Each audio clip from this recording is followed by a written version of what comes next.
Praise the Lord, hallelujah. परमेश्वर क्या चाहता है? परमेश्वर क्या चाहता है? आज हम सीखेंगे परमेश्वर क्या चाहता है। आपसे और मुझसे परमेश्वर कुछ अपेक्षा रखता है मित्रों। परमेश्वर को भी पूरी पूरी उम्मीद है, अपेक्षा है आपसे और मुझसे।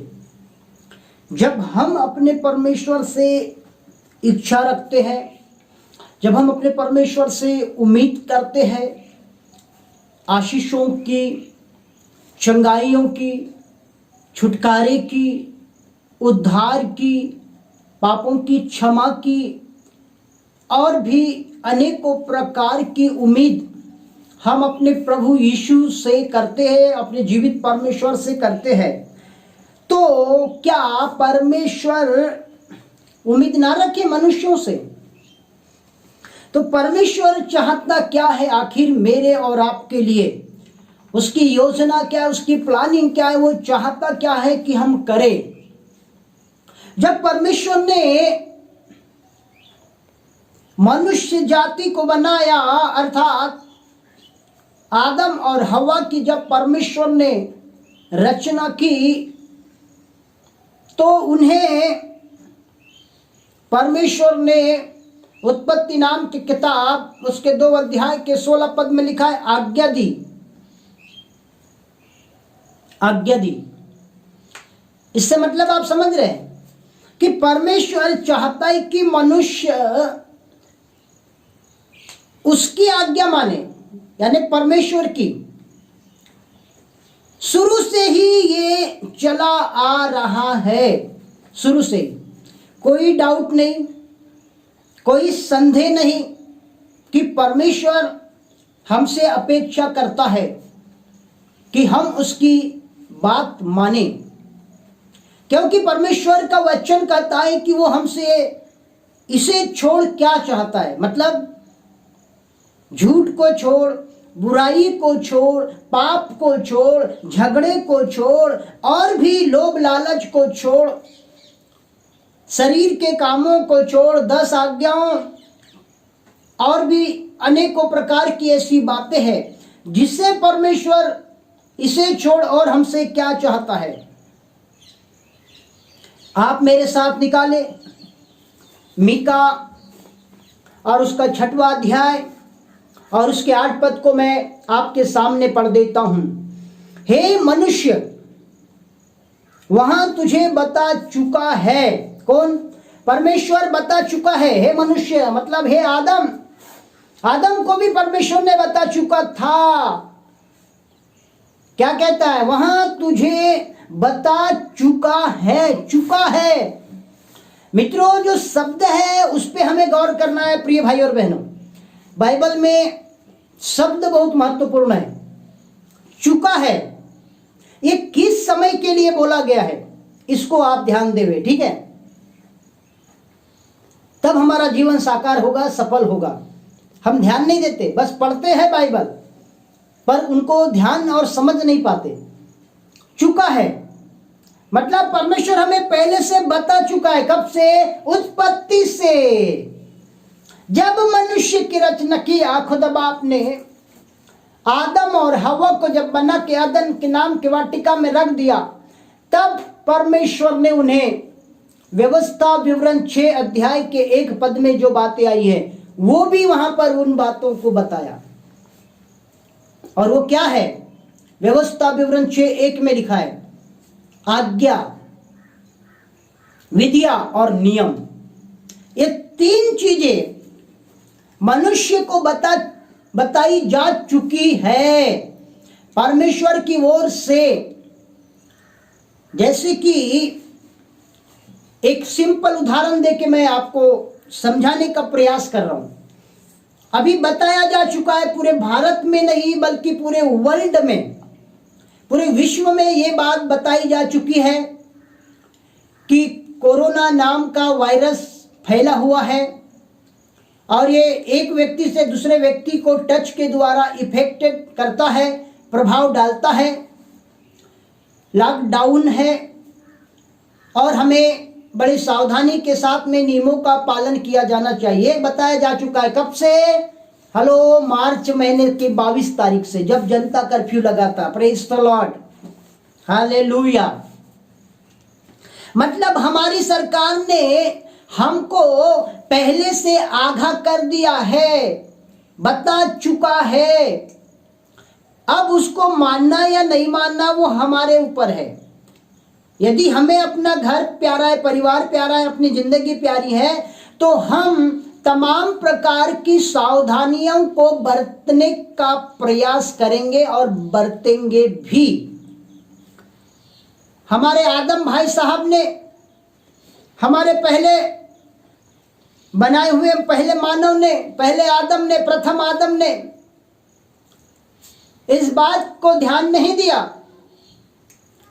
और वो एक विजयवंत जीवन नहीं बिता सका। अदन नाम की वाटिका में आदम एक जयवंत जीवन को नहीं बिता सका और उसने हार मान ली। शैतान के द्वारा वो पराजित हो चुका। शैतान के कब्जे में वो, हे मनुष्य, वहां तुझे बता चुका है क्या है।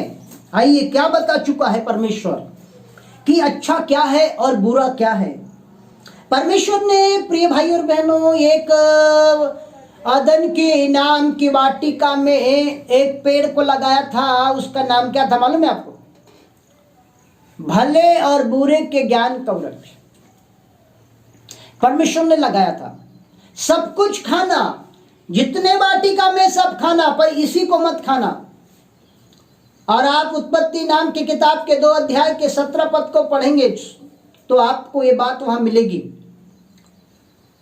और आदम ने,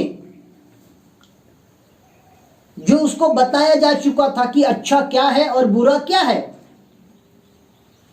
पर उन्होंने अच्छे और बुरे के फल को खा करके परमेश्वर की आज्ञा का उल्लंघन किया।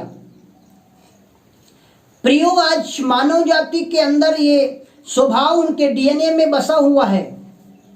उनके स्वभाव में ये बस चुका है कि वो आज्ञा का उल्लंघन करे और आज ऐसा ही हो रहा है, जबकि हमें पहले से बताया जा चुका है। कई बार सूचनाएं दी जाती है, अनाउंसमेंट किए जाते हैं, उसके बावजूद भी चाहे मौसम विभाग के द्वारा अलर्ट जारी किया जाता है कई बार, परंतु उस अलर्ट के ऊपर हम ध्यान नहीं देते। आपने टाइटैनिक के बारे में सुना होगा। कैप्टन के द्वारा कई बार टाइटैनिक जहाज के में समाचार आया, खबर दी गई कि तूफान आने वाला है, परंतु घमंड से भरा हुआ टाइटैनिक उस खबर को नजरअंदाज करते हुए आगे बढ़ता गया और अटलांटिक महासागर को चीरता हुआ। पर उसने कभी ये सोचा नहीं था कि टाइटैनिक चूक जाएगा, डूब जाएगा, खत्म हो जाएगा, क्योंकि बताया जा चुका था संदेश। आज हर विभाग अपना जानकारी देता है, अलर्ट करता है जनता को, चाहे WHO हो, चाहे मौसम विभाग हो, चाहे और भी अनेकों प्रकार के विभाग हो। परमेश्वर बता चुका है, मीका 6:8 ध्यान देवे, बता चुका है कि अच्छा क्या है और यहोवा तुझसे इसे छोड़ और क्या चाहता है कि नंबर 1 तू न्याय से काम करे, न्याय से काम करे। नंबर 2 कृपा से प्रीति रखे और नंबर 3 अपने परमेश्वर के साथ नम्रता के साथ चले। परंतु आज क्या हो रहा है? न्याय से तो काम ही नहीं हो रहा है। हर जगह अन्याय, पक्षपात, भेदभाव, ये हमारे अंदर कूट कूट के बच चुका है। न्याय तो कभी बोलते ही नहीं, न्याय की भाषा, जबकि हमारा परमेश्वर न्यायी परमेश्वर है, हम जानते हैं। उसके बावजूद भी फिर क्या कहता है दूसरा? कि कृपा से प्रेम रखना है। फिर तीसरा कहता है कि अपने परमेश्वर के साथ नम्रता के साथ चले, अपने परमेश्वर के साथ, अर्थात हमारे प्रभु यीशु मसीह जी के साथ नम्रता के साथ में चलना है, नम्रता के साथ में चलना है। Praise God, praise God. नम्रता के साथ में प्रभु के साथ चले। हालेलुया। 3 चीजें, आज्ञा, विधिया और नियम। ये क्या है? यहां भी 3 बातें आई है, न्याय, कृपा से प्रीति और परमेश्वर के साथ चले। यदि आप नम्रता के शब्द को देखेंगे तो प्रियो, ये गलाती 5:22 और 23 में आत्मा का 8वां फल है नम्रता। नम्रता के साथ चले। मेरे प्रिय भाई और बहनों, परमेश्वर हमें बता चुका है हमें क्या करना है और नहीं करना है। आप मेरे साथ निकाले जकरिया की किताब 8 अध्याय और उसके 16 और 17 पद को हम पढ़ते हैं। जो जो काम तुझे करना चाहिए वे ये है, एक दूसरे के साथ सत्य बोलना, नंबर 1। देखो, फिर यहां ये बात बोला जा रहा है कि जो जो काम तुझे करने हैं, यानी परमेश्वर ने हमें क्या क्या काम दिया है, हम उसको समझे। हमारे लिए परमेश्वर ने क्या रखा है, हम परमेश्वर क्या चाहता है कि हम करें। एक दूसरे के साथ सत्य बोलना, पर आज हम एक दूसरों के साथ झूठ बोलते हैं। और झूठ बोलने का सबसे अच्छा तरीका आज हमारे पास उपलब्ध है और उसका नाम है मोबाइल। इंसान रहता कहां है और बताता कहां है। पर इस बात को वो भूल जाता है कि परमेश्वर ने हमें क्या बताया है, हमें क्या करना है, और हम भूल जाते हैं। आदम भूल गया कि उसको क्या बताया गया। आदम और हवा भूल गए कि उसको क्या बोला गया, क्या आज्ञा दी गई। आज्ञा दी गई, विधियां और नियम दिए गए, पर वो आज्ञा को भूल गया, विधियों को भूल गया, नियम को भूल गया। इस बात को हमने प्रभु की आत्मा की सहायता से 3 चीजें वहां पे व्यवस्था विवरण 6 में आई है। आज्ञा पिता, विधिया पुत्र और नियम पवित्र आत्मा। अर्थात परमेश्वर पिता, परमेश्वर पुत्र और परमेश्वर पवित्र आत्मा को हमने इस प्रकार से समझने का प्रयास किया पवित्र आत्मा की सहायता से। तो ये आज्ञा, विधि, नियम, यानी पिता, पुत्र और पवित्र आत्मा। अब यही पिता, पुत्र और पवित्र आत्मा आदम और हवा के साथ थे कि नहीं? अदन की वाटिका में कितने लोग थे? 2 लोग थे, आदम और हवा। ठीक है। प्रभु यीशु मसीह ने मत्ती 18 अध्याय के 20 पद में क्या बोला? जहां 2 या 3, वहां पे कौन रहता है? पिता, पुत्र और पवित्र आत्मा ने मैं हूं हाजिर उसमें। प्रभु वहां उपस्थित होते हैं।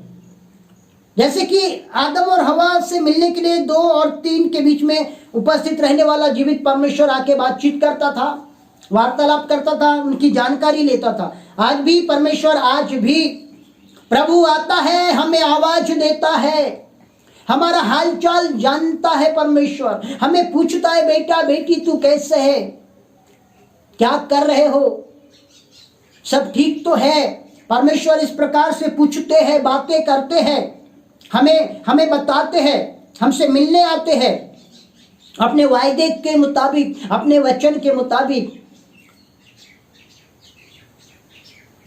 और यहां लिखा है एक दूसरे के साथ सत्य बोलना, नंबर 1। नंबर 2, अपनी कचेरियों में सच्चाई का और मेल मिलाप की नीति का न्याय करना। एक कचेरी क्या है? कचेरियों प्रियो, ये कचेरी एक जगह है, एक चर्च को बताया गया है, एक कलीसिया, एक कलीसिया को दर्शाया है। कचेरी मतलब जहां न्याय होता है। तहसील कचेरी भी उसको बोलचाल की भाषा में जिले में जो होती है उसको बोला जाता है। तो ये कचेरी मतलब एक कलीसिया, एक चर्च, जहां परमेश्वर के लोग परमेश्वर की आराधना करें। और क्या लिखा है? सच्चाई। और यूहन्ना 4 अध्याय के 23 पद में क्या लिखा है? परमेश्वर ढूंढता है सच्चाई से आराधना करने वालों को। मतलब चर्च में ऐसे लोग हो, कचेरी में ऐसे लोग हो जो सच्चाई और मेल मिलाप की सेवकाई करे। मत्ती की किताब 5 अध्याय के धन्य वचनों में आपको एक पद ऐसा मिलेगा, आप ढूंढिएगा। धन्य है जो मेल कराने वाले हैं। मेल मिलाप। परमेश्वर ने मेल मिलाप की सेवकाई दिया है लोगों को। परमेश्वर ने लोगों को एक काम दिया है कि उसे क्या करना है। सच्चाई का काम करना है अपने चर्च में, अपने घर में, अपने परिवार में, अपने जीवन में। और क्या करना है कि मेल मिलाप करना है। बहुत से लोग आज तोड़ने का काम करते हैं, हमें तोड़ने का नहीं, जोड़ने का काम करना है। कैंची का काम है एक को दो करना, पर सुई का काम है दो को एक करना। हालेलुया। आज विश्वासी लोग कैंची जैसे नहीं, सुई जैसे बन के जिए। आमीन। सुई जैसे बन के जिए, फटे और पुराने को जो सिलती है और जो दो को एक करके जोड़ देती है और एक अच्छे वस्त्र बना करके हमारे तन को ढक देती है, वो सुई का काम है। और कैंची का काम है नए से नए को फाड़ देना, दो कर देना, अलग कर देना। और ये कैंची एक शैतान को दर्शाया है, पर सुई परमेश्वर के आत्मा को दर्शाया है। प्रिय भाइयों बहनों, 17 पद, और अपने अपने मन में एक दूसरे की हानि की कल्पना नहीं करना। आज करते हैं प्रियो, हमें कभी किसी की बुराई या हानि के बारे में बात नहीं करना है।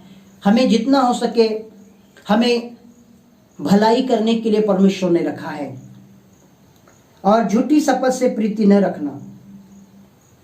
प्रिय भाइयों और बहनों, पवित्र वचनों को गंभीरता से समझिए और परमेश्वर हमें क्या बोलता है, क्या करने के लिए बोला, क्या काम दिया, इस बात को जाने। शुरू से ही परमेश्वर ने जब दो को बनाया, अब वो दो से कई करोड़ हो गए दुनिया में, और तभी से आज्ञा देते आया है। आज्ञा दो लोगों के लिए हो या 2 करोड़ के लिए हो, पर आज्ञा ही है।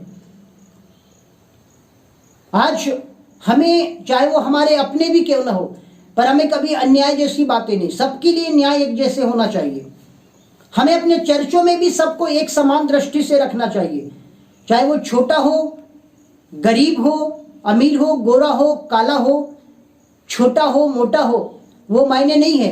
मायने है परमेश्वर का वचन।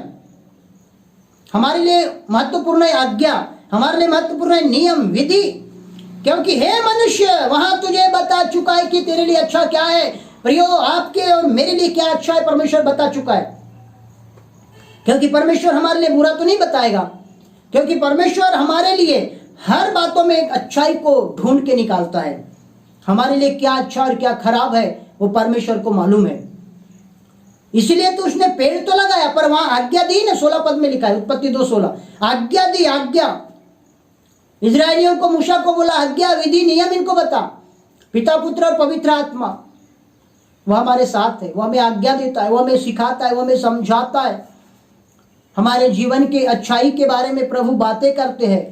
प्रिय भाई और बहनों, आज हम परमेश्वर को महत्व दे, परमेश्वर के वचन को पहला स्थान दे, परमेश्वर के वचन में मन लगाए। और सबोपदेश की किताब 12 अध्याय के 13 पद में लिखा हुआ है, सब कुछ सुना गया, अंत की बात यह है कि परमेश्वर का भय मान और उसकी आज्ञाओं का पालन कर, यही मनुष्य का संपूर्ण कर्तव्य। अंत की बात मतलब शुरू है तब तो अंत है ना, पहले तो शुरू होता है तो उसके बाद अंत होता है। शुरू कहां से हुआ? आदम और हवा से शुरू हुआ, परंतु सबोपदेश 12:13 में वो अंत बता रहा है कि मनुष्य का एक ही कर्तव्य है कि वो परमेश्वर का भय माने और उसकी आज्ञाओं का पालन करे। मीका 6:8 में वहां तुझे बता चुका है, आपको और मुझको परमेश्वर ने जानकारी दे दी है। हमारे पास जानकारी है, हमारे पास न्यूज है, हमारे पास खबर है कि कहां हमें क्या करना है और क्या नहीं करना है। परमेश्वर ने बताया था कि तुम्हें क्या खाना है और क्या नहीं खाना है। परमेश्वर ने बोला यहाँ के सब चीज खा सकते हो पर एक चीज को नहीं खा सकते। परमेश्वर ने मूसा के द्वारा बताया कि बहुत सारे जीव जंतु हैं पर उनमें से तुम गिने चुने खाना, जो मैं बताता हूं, और जो मैं नहीं बताता उसको तुम मत खाना। पर आज मेरे प्रियो, आज आप और मैं कई बार उल्टा ही करते हैं और बार बार जैसे इजरायली लोग करते आते थे, आज वैसा ही आप और मैं भी करते जा रहे हैं। और अपने परमेश्वर पिता को, अपने प्रभु यीशु को हम रिस दिलाते हैं, क्रोध दिलाते हैं और अपना परमेश्वर पिता से हम आशीष पाने की उम्मीद रखते हैं बराबर। प्रियो, परमेश्वर ने हमसे क्या क्या उम्मीद रखा है, आप ध्यान देंगे। परमेश्वर की इच्छा पूरी करें, वह आपकी इच्छा पूरी करेगा। परमेश्वर के रास्ते में चले, वह आपके रास्ते में चलेगा। आप उसकी सुने, वह आपकी सुनेगा। काश आदम और हवा उसकी सुनते, एक जयवंत जीवन जीते, शैतान को हराते, आज्ञा को मानते, तो आज ये होता या नहीं होता। लेकिन सारी बातें वचन के मुताबिक होती है। सब चीजों में एक प्लानिंग होती है, परमेश्वर की योजनाएं होती है। परमेश्वर पूरी योजना के साथ में मनुष्य को बनाया और उसका सब कुछ प्लान रहता है, तब ये सब होता है। सो परमेश्वर इन संदेशों के द्वारा आशीष दे। व्यवस्था विवरण 6 अध्याय के आप आगे पढ़ेंगे, 4, 5, 6, 7, 8 में तो लिखा है कि इसे अपने बाल बच्चों को सिखाना। आज्ञाएं जो है वो सिखाने के लिए है। और यही बात को प्रभु यीशु मत्ती 28 अध्याय के आखिरी पद में कहता है कि जो आज्ञा मैंने तुम्हें बताया है, मानना सिखाया, तुम भी दूसरों को मानना सिखाना। पहले हमें मानना है, फिर दूसरों को बताना है। हमारा कर्तव्य कुछ नहीं है। 40 दिन उपवास करना एक कर्तव्य नहीं है, मैं आज आपको बताना चाहता हूं। पर सबसे बड़ा कर्तव्य है कि हम परमेश्वर के आज्ञाओं को माने और उसका भय माने। आप सबोपदेश 12 और 13 को एक बार जरूर गंभीरता से पढ़ना। मीका 6 उसके 8 को पढ़िएगा। जकरिया नबी की किताब 8 अध्याय 16 और 17 पद को पढ़िएगा। व्यवस्था विवरण की किताब 6 अध्याय के 1 से लेकर के 8 पद तक पढ़िएगा। उत्पत्ति की किताब 2 अध्याय 16 और 17 को पढ़िएगा। प्रियो, परमेश्वर इन वचनों के द्वारा आपको और मुझको आशीष दे। आमीन।